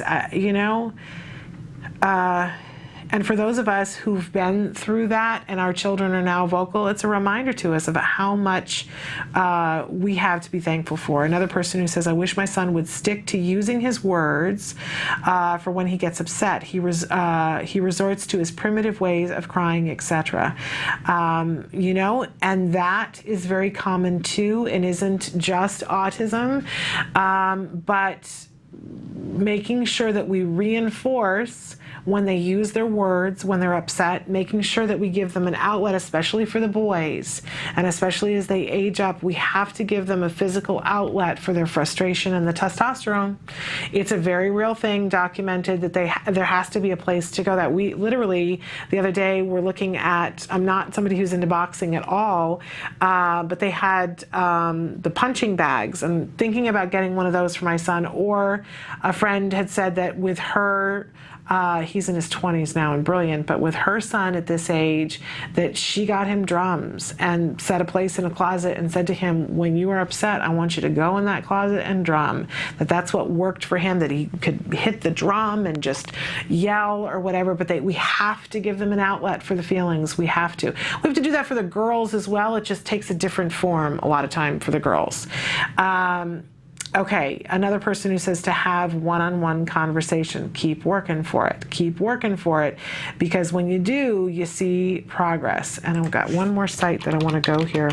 I still, maybe later on today, if we have time, there were so many things that you guys wrote in last week about what you would do if you had $1,000 to $5,000. And it was amazing. It was life-changing. Okay, where am I? Lost in space. Okay, here we go. Person who says, I wish she would use all the words she knows to communicate. There's a really interesting point at which if you've built labels and you've built words and the vocabulary is there, but it isn't melding into conversation, make sure, go back with your ABA providers and make sure that you didn't miss something in the loop. Just have a conversation with them and say, what is our plan to get to that? Because there are lots of little ways that we can encourage children to take the words that they're using and make them conversational.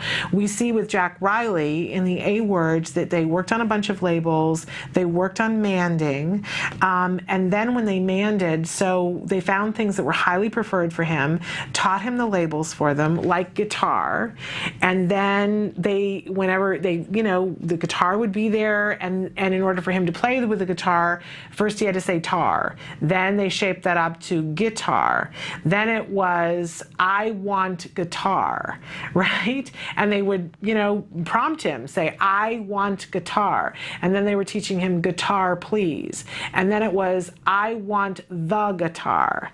And then it was, I want the guitar, please. And then they started asking him some questions so that he would use the word guitar to answer a question where they weren't using guitar, an interverbal. So they were saying to him, what musical instrument would you like to play? And then he would say guitar. And then they shaped that up to, I want to play the guitar. I want to play the guitar, please. And that's how we build, till we got to the point where last night he said to his dad at the table, where were you, Dad? And Dad said, I was at work. And he said to him, what do you do at work? Whoa! That's how it happens. That's how it happens. But it's little itty bitty steps, little itty bitty threads that we weave together.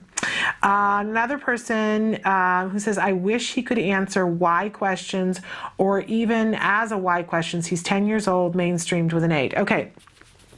The WH questions, big deal, right?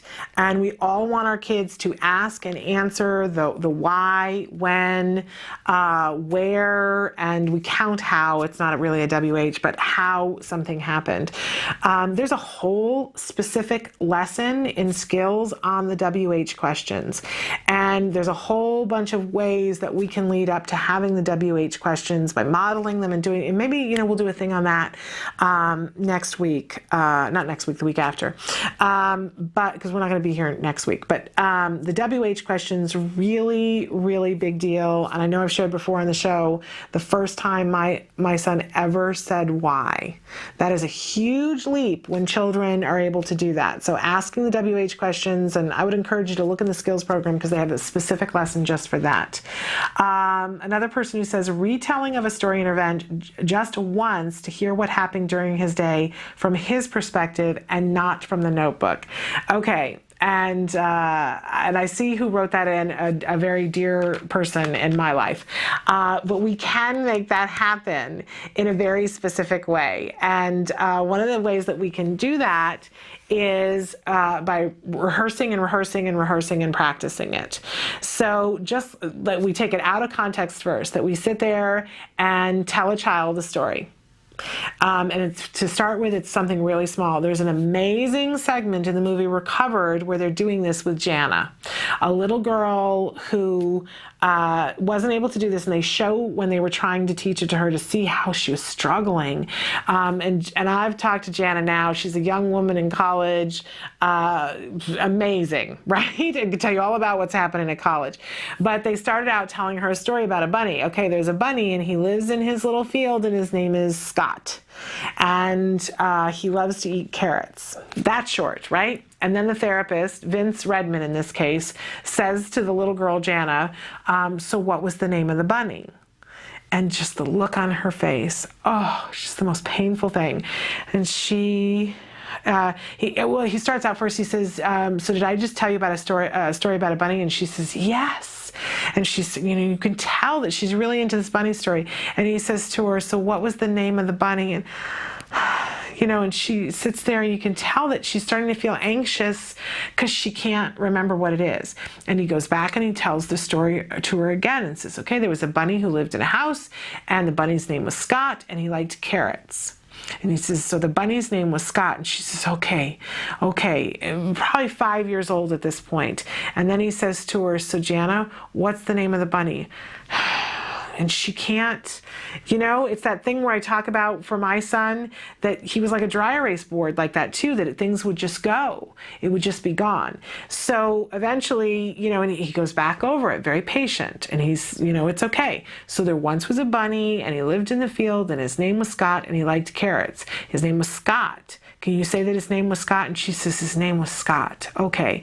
And so then he pauses for a second and he says, Jana, what was the name of the bunny? And she looks up and she says, it was Scott. And he says, yes, the bunny's name was Scott. And what did he like to eat? She doesn't know. So then they work on the carrots. So they're getting two different things until eventually, and this is a skill that takes a long time, but eventually he can tell her the story and ask her questions, and it's a different story every day, and he can remember something. I can remember them coming in and telling my son a word and saying, okay, hot dogs. Technically 2 words, hot dogs. And I'm going to ask you in a half an hour, what's the word for today? To get him to be able to remember it. And he got a big reinforcer if he could remember it. And then it was like 2 words. And then it was part of a story that he had to remember. And then they would take him for a walk around the block and they would work on something that happened on the block that he had to come home and tell me about. We work a little bit at a time.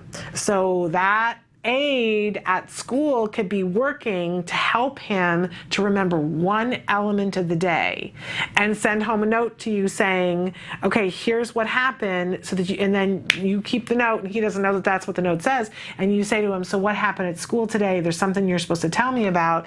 And he maybe has rehearsed it 3 or 4 times at school, but he tells you about it, and you compare so that you know what's going on. And when he does it, you're going to reward the approximation first. You give him a big reward.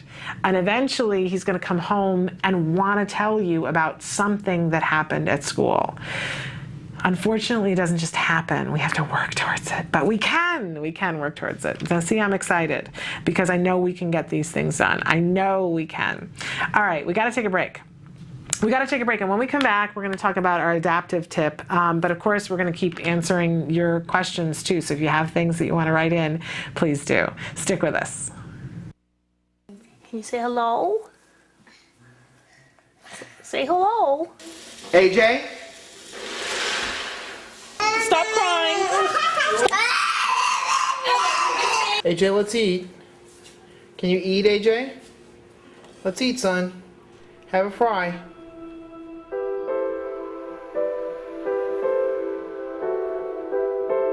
My understanding of autism was very limited.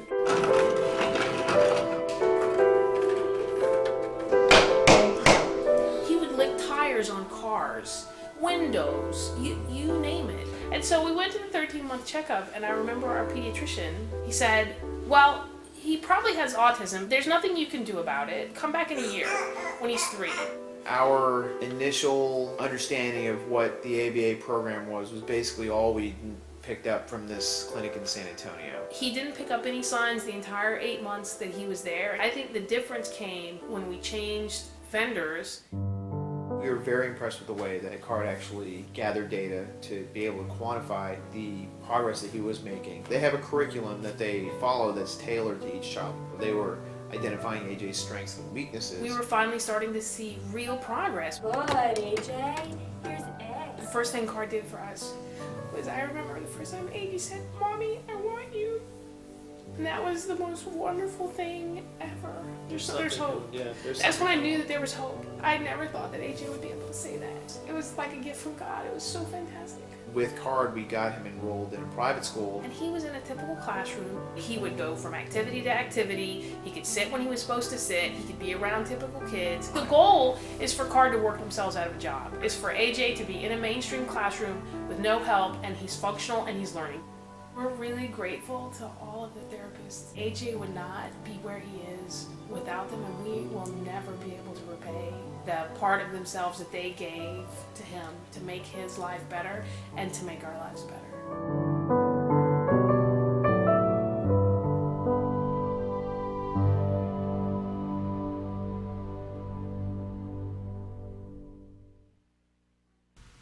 Welcome back to Autism Live.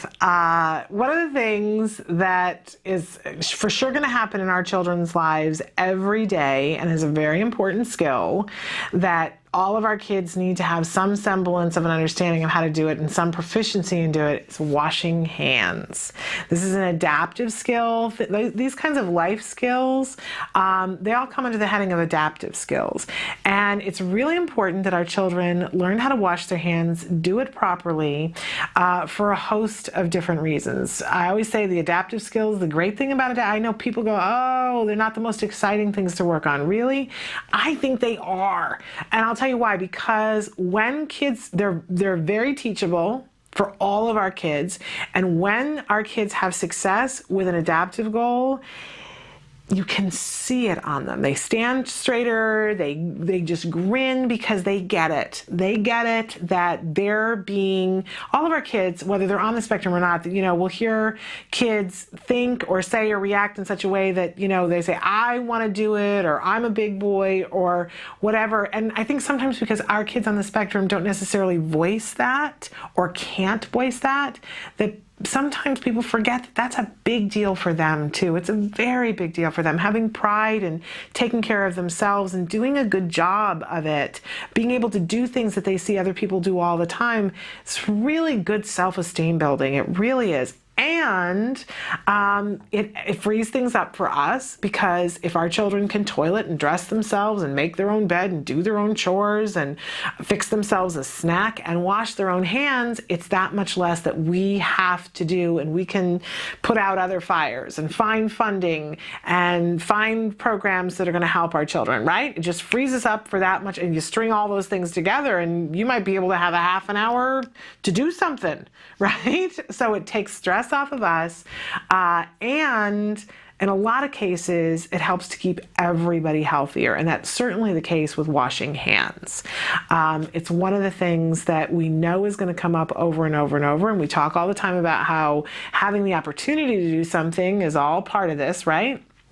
So lots of opportunities to wash hands. So how do we go about teaching washing hands in a way that's really productive? What are some things we can be thinking about while we're teaching washing hands? And like anything that is a skill that involves a lot of different steps, one of the things that we want to consider is either doing a task analysis or finding a task analysis for the skill. Years ago, I had a roommate who was somebody who was going to school to be a physical therapist, and the area that she particularly wanted to work in were people who had brain trauma. It was very interesting to me because it was right after my dad had had a stroke.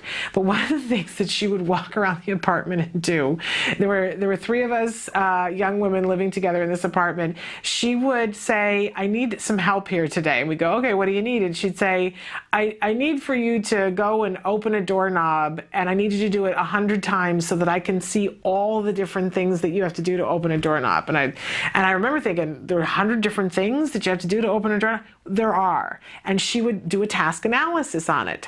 We would brush our teeth and she would study it. She would videotape it and pause and look at all the different steps of what it took for us to brush our teeth, to get up off the couch, all the different skills, because a lot of times when you have to teach these skills to an adult, you need to break it down into these really tiny steps. Even though, whether it's teaching walking and somebody who was walking before, but now they have to relearn walking, and in this setting, they're going to need to learn it step by step by step. It just organically happened at some point, but now they got to learn it step by step by step.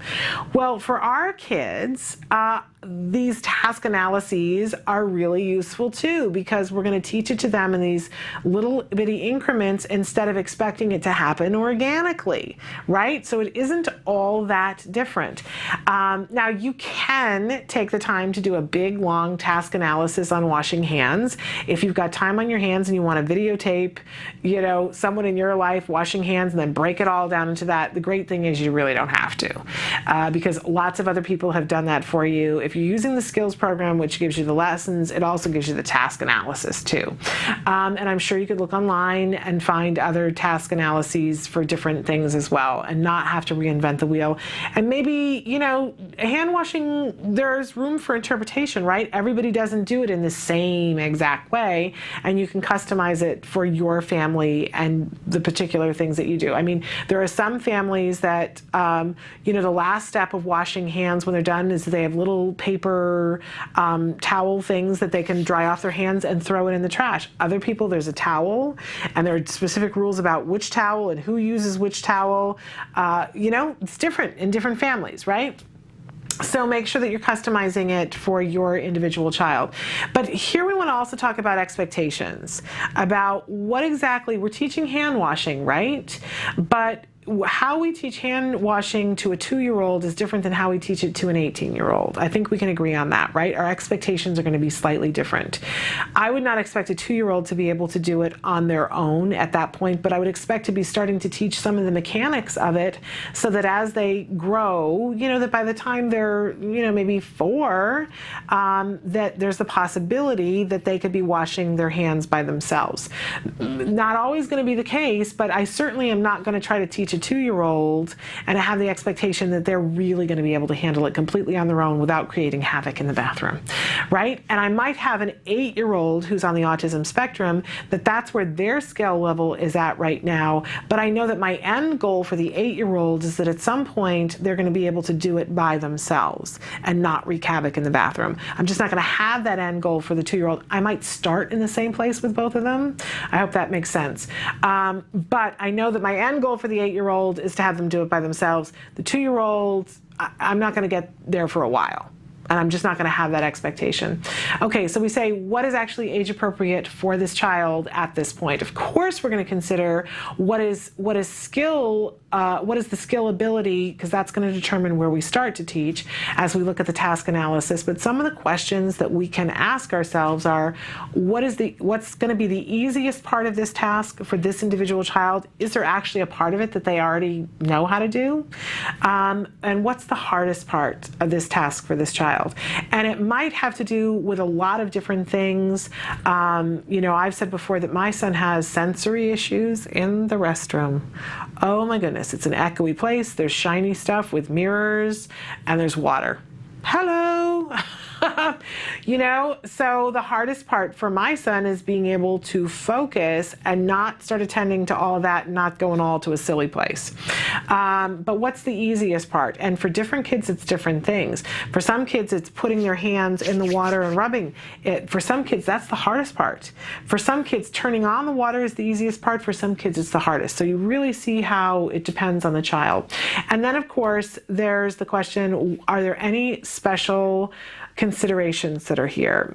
Special considerations being that the child has sensory issues with water. Special considerations that the child perhaps has an additional different ability or lack of ability. Does the child have full mobility of both hands? Is the child able to stand and put their hands into water without supporting their upper body? Because that's going to make it hard to be able to wash hands if you're having to hold yourself up while you're doing it. So do they have the core strength to stand there and do that? There are a whole host of things that could be a special consideration, including the bathroom being echoey. Does the child have any kind of a wound on the hand where it's going to hurt to wash the hands? All these things we have to take into consideration. But then once we've looked at all of this, we kind of go, oh, okay, a picture starts to shape up of, well, here's where I want to get to. I want to get to the point where the child is doing these 15 steps by themselves. I've looked at what the 15 steps are, and I've seen that this one is the most difficult, this one is the easiest. How does my child learn? Some of our kids, a lot of our kids, we're going to start with the easiest one. That's not going to be the case for all of the kids. Some of the kids, we need to start with the hardest one and reinforce it, and then it's all going to be easy peasy after that. Some of our kids need to go in order. Otherwise, it's really hard for them. They have flexibility issues, and if you try to do something in the middle, they're going to have a meltdown about it. And we can work on that flexibility issue someplace else, but that's not what we're working on right now. We're working on washing hands. And we've taken into consideration all of the special considerations for my child. One of the things that we had to do when we were working on washing hands was cover up the mirror for a couple of weeks so that he wasn't looking at himself while he was doing it. We always want to model, and we always want to reinforce. If you're looking at it and you've done the task analysis and you said, okay, I want to start with the easiest step, and for my individual child, the easiest step here is drying their hands off on the towel that we have decided is the appropriate towel. Great. Then the rest of the steps I'm going to go through. I'm going to name them while I'm going through it. I'm going to go in and go, we're going to wash our hands.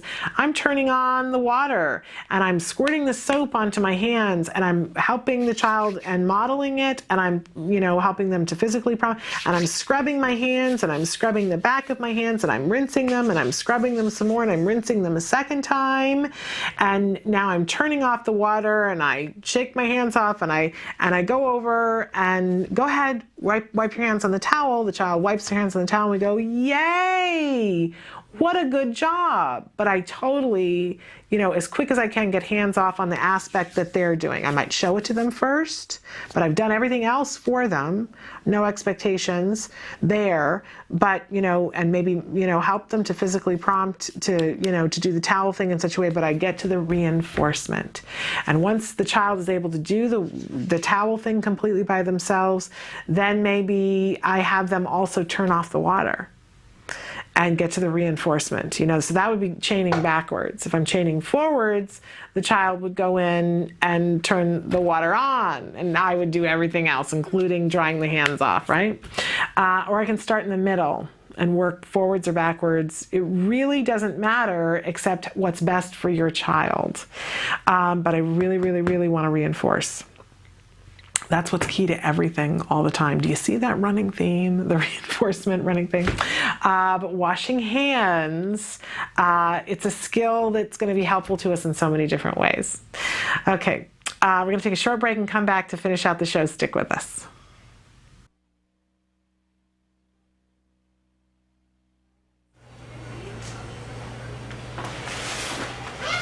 Just go like this. Can you see me? Puedes mirarme aquí? Okay. Hi, I'm Rebecca Ishida. Say hi, Ethan. Hi. My son was diagnosed with autism in November 2004. With Ethan, almost immediately, we noticed things that were troublesome, that he just didn't sleep. He would vomit in the crib. There were a lot of sensory issues. Then he'd have like 20 of the trains lined up, and if you came in and took one train out, just meltdown completely. Guttural instinct is to think that there's nothing wrong. Who wants to look at their child and go, there's something wrong with that child? You don't. You always want to see the best in your child. Will my kid be able to go to school? Will he interact with his peers? Will he be able to have a healthy relationship? Will he get married? I really thought that autism was like a death sentence. A lot of hope was given to me through CARD. This was my third agency and the best agency we had. And there was no way in the world I was going to give up CARD because of the gains I saw Ethan was having. Hey, you did it! And I remember when Doreen saw us for the evaluation, she says, but by the time he's 6, he will be recovered. And that's exactly what happened. I'll fix that.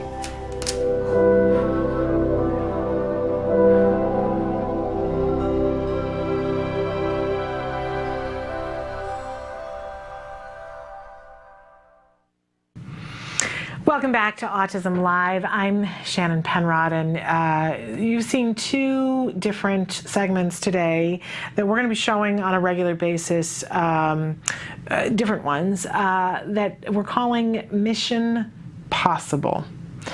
And I love this name, and it's Portraits of Hope, Mission Possible, Portraits of Hope, dropping in on individual families and having them very briefly tell their story of how their children were and what happened as a result of them having the right amount of therapy and quality ABA therapy. As I said at the start of the show, we talk about a lot of different things here, and I know we talk about ABA a lot, and I just want to remind you why we talk about ABA so much. I refer to ABA as the autism miracle in my living room. I'm going to well up here because I know that there are so many of you who are out there who are in circumstances today where you feel overwhelmed, where you wonder what your child's outcome is going to be, and you wonder if we just went through some of the things that you guys were saying you want to hear from your children, and you language-wise, skills that you want to grow. And I just have to remind you that the science shows, the research shows us clearly that when we use these techniques, it's not a pill.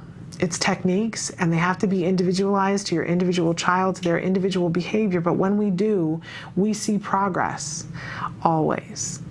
That's the thing. You know, I know we talk about recovery, and recovery is a wonderful thing, and I never want to poo-poo it, and I never want to talk about it as if it's not this amazing thing. There are many individuals among us and families who have experienced true recovery, where their children are virtually indistinguishable from their peers. That we know that that's possible for roughly, you know, if we look at all the studies, roughly 47% of our kids, that's possible if they get the right amount of therapy at the right time. That's the story for all of our kids? No. For a lot of our kids, you know, roughly 53%, we're not going to get to virtually indistinguishable from their peers. And for a lot of kids, I know it's the heartbreak for so many of you that you didn't get the right amount of ABA therapy and you didn't get it at the right time. But that doesn't mean the boat has sailed. You know, one of the things that I heard somebody say once, and I went, oh, okay, this is the crux of the whole thing. They said, recovery is possible, but progress is guaranteed. And that's what ABA does. That recovery is possible. It's absolutely possible. There's a lot of variables that go into it, but I've seen it. And anybody who tells you that it's not possible has not seen it, and I have. So I don't know what to say to that, but I've seen it, and I've seen it on many occasions. So I know for sure that recovery, being virtually indistinguishable from their peers, is possible. But what I also know, and I think the bigger picture, and I wish people were talking more about, because it's the thing that we all need to know, is that progress is possible for absolutely all of our kids. I ask you guys on a regular basis, you know, what's on your wish list? What do you wish? What do you wish would happen? What skills? What do you want to work on? Because I know we can. I'm not asking you that just to be pie in the sky. And, you know, I hope that when you come here, you find a place where it's a comfortable forum where you can ask questions to figure out how to begin to work on that. Because it's not my expectation that you're completely alone in that. I don't know that that equation works for anybody. I don't know anybody that's the case. I don't think this is something that we do alone. I certainly couldn't have done this on my own. Oh my goodness. And I can't do this on my own on a day-to-day basis. And my son's doing really well. Thanks to a whole lot of work and a whole lot of people, he's doing really well. But I still cannot do this on my own. And I want you to know that I would never, ever ask you to do it on your own, but I will ask you to tell us what you need to get started. If there's a skill that you've said, you know, here's the thing I really wish, how do I get started? And sometimes it's, you know, you can jump right in and work right on that skill. Sometimes we're going to say, okay, well, we got to have these 35 skills before we can work on one, but that's where you start, and that can be really fun.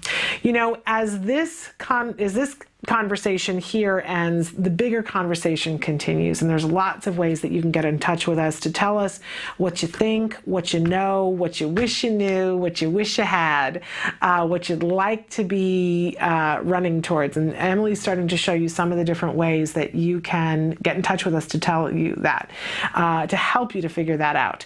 I have to tell you, we got a packed show tomorrow. It's just guest. So let's start with tomorrow, right after Jargon of the Day. We're going to have Mark Serkin from Autism Speaks. He's going to the Makers Fair this week in New York City, and he's going to be presenting on autism technology there. So he's going to be with us right at 10:15 tomorrow morning. And that's just a brief interview with Mark Serkin about autism technology. You won't want to miss that. Right as he leaves, we're going to be joined by Evelyn Gould. She does wonderful conversations with us about the fact parents matter in this equation and how to take care of ourselves so that we can better take care of our children. So Evelyn Gould, board certified behavior analyst, will be with us starting at about 10:22 tomorrow. Then at 11 o'clock, it's Let's Talk Autism with Shannon and Nancy. Nancy Alspaugh-Jackson will be here, and our special guest during tomorrow's show is Scott Badish from the Autism Society. There are autism societies all over the place, but he's going to be here with us talking about an autism summit. You're not going to want to miss that, so make sure that you're with us tomorrow. Big day. Until then, please give your kiddos a hug from me. Bye-bye for now.